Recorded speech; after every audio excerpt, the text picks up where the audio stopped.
Hey guys, I think I gotta reorientate my camera here. Excuse me. I gotta pull my toggles up. Am I doing this right? I guess I might look like I'm sitting a little bit higher than you guys are used to seeing, perhaps. And well, I don't know, how's that? Good enough. I bought myself a new camping chair.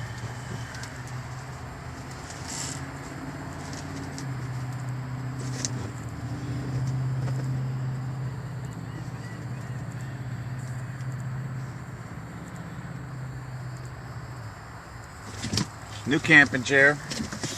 I usually get about a year out of them before the fabric ends up giving way and stuff like that. They're really only rated for part-time use, part-time use, and then you put them away. Unfortunately, that's not really possible when you're homeless. Sorry if I got my little tattered do-rag on today. It's laundry day, and I'm gonna be hitching up the Black Rider, and doing a full load of laundry today. All right, let's get down to business. What up, guys? Total Control 871, and yes, today I called Governor Phil Murphy, to get the process started for some homeless legislation. I've definitely had my nose to the grindstone, shoulders to the wheel in regards to cycling advocacy, getting the state of New Jersey to recognize and acknowledge the laws that it already has on the books that entitle a cyclist to take the lane when necessary, when needed. However, today I decided to do a bit of advocating on behalf of all of us homeless people. Last night I was speaking with a fellow homeless person, and I did indeed take note of the fact that he was inebriated, not like sloppy drunk, but I could tell he had been drinking. We were chit-chatting out on the sidewalk and things like that. And he was basically rehashing. I had heard the story before, but, you let people talk. Sometimes people just want to talk, So he's rehashing his lack of ID story. And while he was doing it, something kind of crossed my mind. What would happen if a police officer came upon us and arrested him for public intoxication? And if that police officer were to learn that he had warrants, would then take him off to jail. All of this being done without any identification. A lack of ID never seems to stop the revolving door at jails and prisons. Seems to be that the state and the government always seems to find a way to find out who you are. All of our anti-terror post 9/11 measures never seem to get in the way of the extreme lucrative nature of criminal recidivism and keeping those doors to prisons and jails fully revolving. Nobody ever says, oh well, you don't have ID, so I'm not going to write you a ticket. Therefore, something dawned on me. Could this negative be turned into a positive?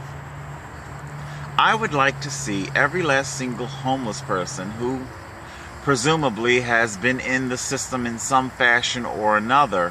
Having been incarcerated, drug treatment, what have you. I would like to see a system in place where a homeless person could go to their local police station and get ID. Just that simple. Get ID. State authorized, state sanctioned, state tendered, if you will, ID. ID that's accepted in that respective state for all things that state ID is needed for. Presumably, I'd like to see the police department issue a voucher and have that voucher then taken to the DMV, where a person could get a legal state ID just like anybody else, While speaking to my homeless buddy, he was telling me in short that he didn't have ID to get one of those. I think they used to be called Obama phones. The government phone, because he needed to make phone calls to various agencies.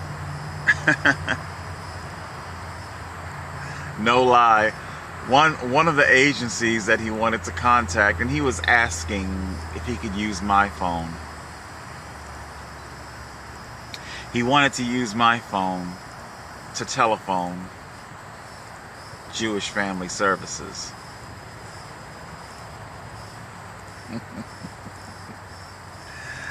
Yes, well, I'm afraid that won't be possible.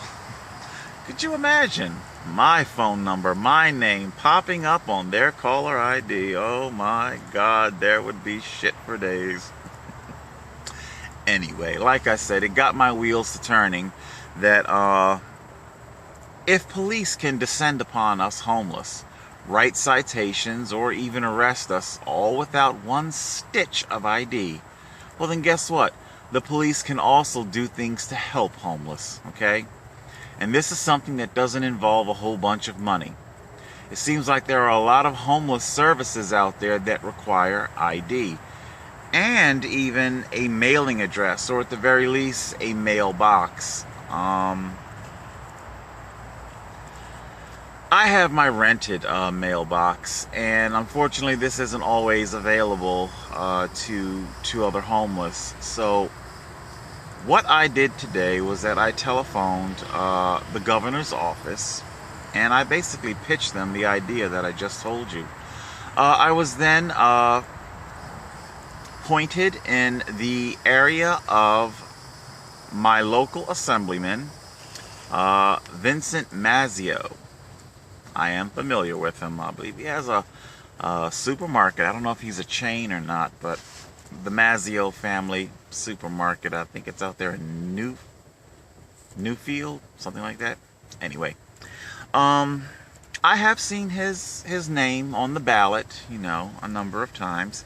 So I telephone Mr. Mazzio, and I speak to his representative and pitch my idea. I would like to see homeless have better access to ID and hopefully even a mailing address. Once again, we're going back to the bare necessities of life. If you give homeless people, I'm trying to stop my camera from swinging here. If you give homeless people the tools to exit homelessness and poverty, I'm not saying that it's going to be some one-size-fits-all fix. I'm sure there's always going to be somebody out there that's still going to find an excuse as to why, etc. But the point is that there's also a great many homeless people who are desperately trying to piece back together their lives. I don't think you understand. When you end up homeless on the street, your life truly has been shattered to a million pieces. You don't even know where to begin. A mailing address and a valid ID is one hell of a beginning. I would definitely say so.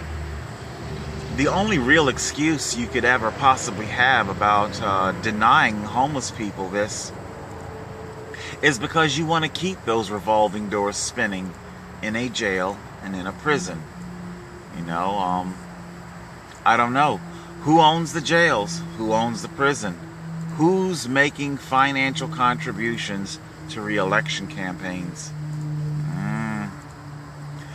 I believe that's the old saying, follow the money. Follow the money. Alright, so let's see, what else is going on? I think I know what I want to talk about next. It's interesting that I referenced my homeless buddy's vice. I've only seen him inebriated like a couple of times. I mean, obviously I don't hang out with the dude or nothing like that. It's just a very casual, we talk when we cross paths, basically, like that. But I've been giving a lot of thought to the American economy, criminal recidivism, all of the great many social ills that are in our society. How easily fixable are they, and how come none of these fixes are ever implemented? Like ID for the homeless and a mailing address. Something that's so simple, it really doesn't cost a whole hell of a bunch of money. Although I will point this out. Such a program, such a bit of legislation, it doesn't exactly go to benefit anybody either. You see, programs that mental health for the homeless and, shelters for the homeless, if you follow the money, you will eventually see that a great deal of money ends up in very wealthy oligarchs' pockets, But something like ID for the homeless and a mailing address, it probably doesn't go to benefit anybody. I don't know. Maybe the governor won't be interested in it then because there's no payoff, presumably. Anyway, speaking of payoffs and things like that, heroin addiction, I couldn't help but notice that in my opinion, it fits as a very apt analogy to the American economy. It is my personal opinion that very high up on our scale, we're talking like Illuminati high, even above the various oligarchs in American economy, these entities, these governing entities, they seem to understand that America is heavily, heavily dependent on the generating, the creation of these avenues of money. Do you understand? Think of it like this. We've all heard of heroin. We've seen heroin addicts, and we've seen what happens to a heroin addict when they don't get their fix in a timely fashion. Okay. Were our government to actually start shrinking, were there to be programs that eliminated the causes of criminal recidivism, don't get me wrong, I'm not glossing over how personal responsibility plays a huge factor in all of this. I totally get all of that. But without jumping off into my own story here, remember, you're talking to a man. This channel is run by a man who has no addictions, no criminal history, no litany of children who's backed up on child support. Remember now, on paper, I did everything right, and still I ended up inside of a jail. Anyway, like I say, I'm not getting off into my own personal story. I just simply needed to point that out to you as to how easy it is for this whole criminal recidivism, fresh meat for the grinder. That's what I'm getting at. It's a system that constantly hungers like a heroin addict that is desperate to get the next fix. And if it doesn't, it's going to get extremely sick, you know. I think, and like our heroin addict who knows that their life is shit, things have to change, and that it can't go on like this forever. Very much indeed like a heroin addict, our government knows that it has painted itself into a very precarious corner. It has found itself heavily dependent on oil, fossil fuels, a source of income that is not sustainable, okay? Our own Silicon Valley is leaps and bounding, you know, a lot of Silicon Valley stuff, gentrification is what keeps people like myself out, okay? So the only thing that is functioning as a barrier, a floodgate, you know, is gentrification. And even that gentrification, how long can they keep up that charade? How long can Silicon Valley keep up the charade of this isn't for you, you don't make enough money, you know, when all of the things that Silicon Valley seems to enjoy the most are things that are alternative to traditional living. Be it fuel, ways of transport, ways of communicating. So many of these things, so many of these charades, they can't go on indefinitely. Little by little, people are waking up. Big point here, incarceration and your inability to communicate with the outside world. Now, granted, I fully understand that safeguards have to be taken into account, that perpetrators do not continue to victimize their victims, you know. But you can't possibly tell me an inmate should always have access to their attorney, okay? They should always have a phone to telephone their attorney. They should always be able to telephone their family. Presumably the family isn't the victim. So, and of course, they should have access to the internet to acquire information. Don't tell me you can't put, say, just like a child parental lock. I think over at the library there's a whole bunch of stuff, not that I've ever particularly tried, just simply reading the little things like that. I'm sorry, I don't want to get segued here. I'm giggling. It's like, who in the world would be so correct? Because their computer screens are fairly large and you're right there. Who would watch adult content in a wide open? Anyway, I'm making a point here that access to the internet by inmates, it doesn't have to just simply be this thing run amok where they're all over, you know, doing a bunch of things that has nothing to do with their personal situation.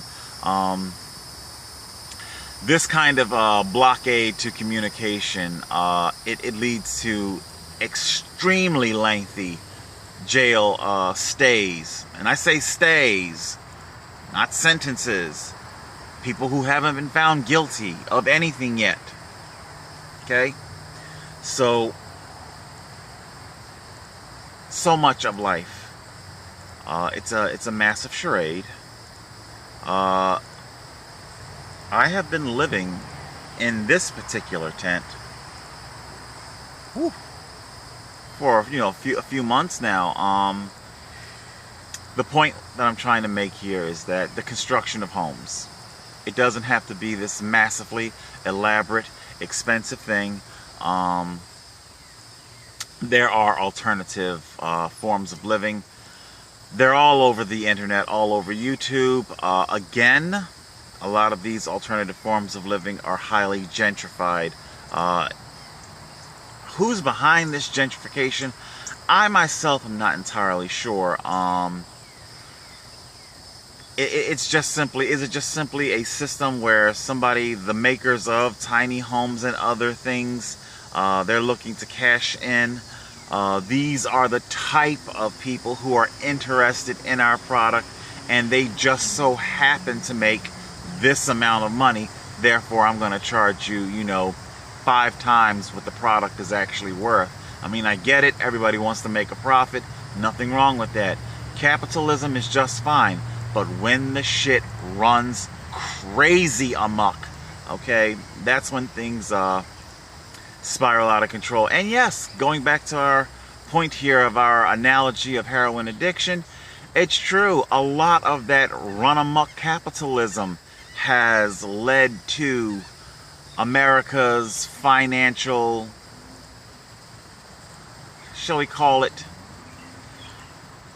monetary heroin? Because I already use E. I can't say E for economics heroin. I already use the term E-heroin for emotional heroin, things that make everybody feel good, the emotional support dogs that, quite frankly, they're not emotional support dogs. But everybody seems to be addicted to them. But M heroin, the letter M, monetary heroin, it's what America appears to be addicted to, and that it can't seem to, it's very fearful that if it were to shutter all of these avenues of income, that it would become sick, that so many wealthy people are dependent on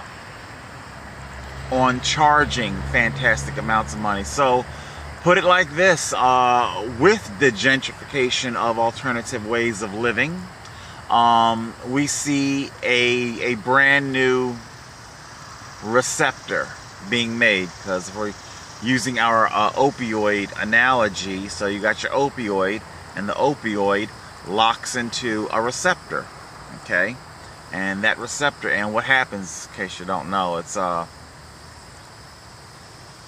your body makes less and less of its own euphoria, and the receptors become more and more demanding.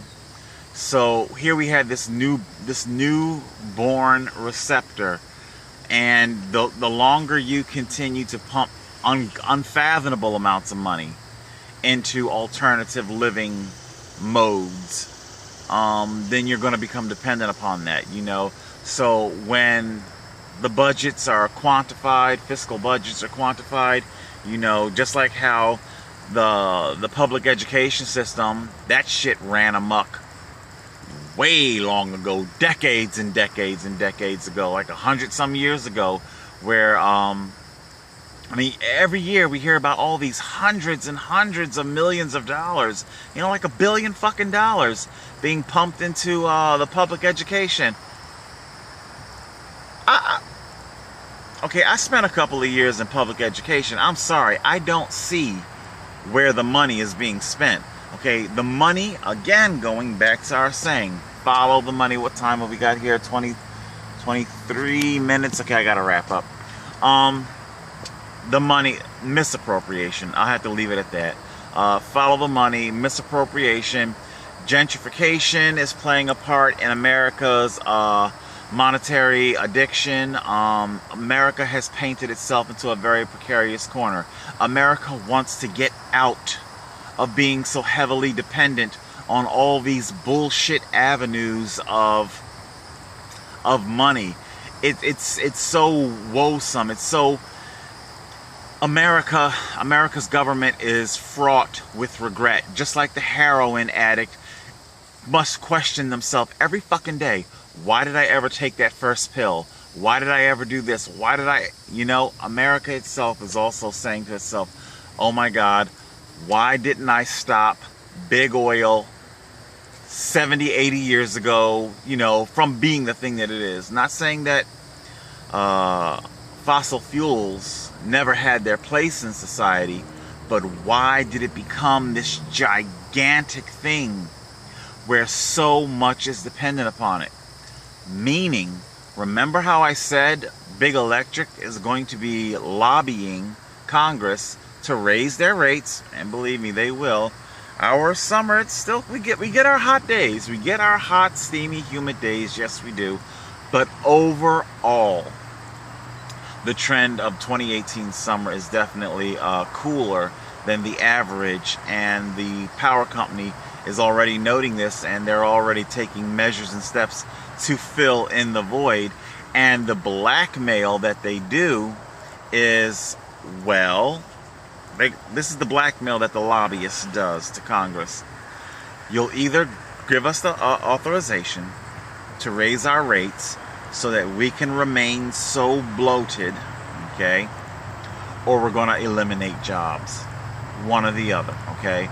Remember, it's these middle-class people who are so heavily dependent on those middle-class wages, okay, to vote for you, okay? And unless you want there to be a massive layoff, then you're going to let us raise the rate. So that kind of blackmail is what happens. It's bloated, it's ugly, it's you know, and of course it's never ever an option of just simply earn less. Oh no, that's not an option. Not now, not fucking ever, you know. And also, you got your unions. They become bloated. See, the tendrils to this thing, it's so very far reaching, and there are so many of them. You know, you really got to have the whole x-ray vision to x-ray the ground. It's enough to see what's above ground, but when you see the roots of it underground, it's very ugly. It's all connected, and it just it's interwoven with so many other social ills. So what can I tell you? That's what's going on. Hopefully we can get some identification for the homeless, and it can be a tool to keep homeless out of jails, especially for such ridiculous crimes, especially for those citations, you know. That's a whole separate argument. Criminalizing people, stealth camps like I'm in now. You can't criminalize me for not having enough money to afford a place to live. How would you like it if a cop pulled you over in your $20,000 or $30,000 sedan and wrote you a ticket for not being in a Mercedes-Benz Maybach, I believe it's called, something like crazy expensive? You're not driving a wealthy enough vehicle. I'm writing you a ticket. And unless you get a wealthy vehicle like a Mercedes-Benz Maybach, then I'm going to also haul you off to jail. That is what happens to us homeless people. We can't afford a place to live. Some people will tell me, shh, why are you saying it so loud? Meaning when I speak about being homeless. Why not? Why not? I didn't do anything to cause my homelessness. I put in 28 years of hard work, lived a good law-abiding life, avoided all the pitfalls I've already spoken about. It didn't keep me out of a jail. It didn't keep me out of poverty, homelessness. So why wouldn't I speak up loud and proud? I am Amir, and I am homeless. I did not cause my situation, but I will fight to change it. Total Control, 871.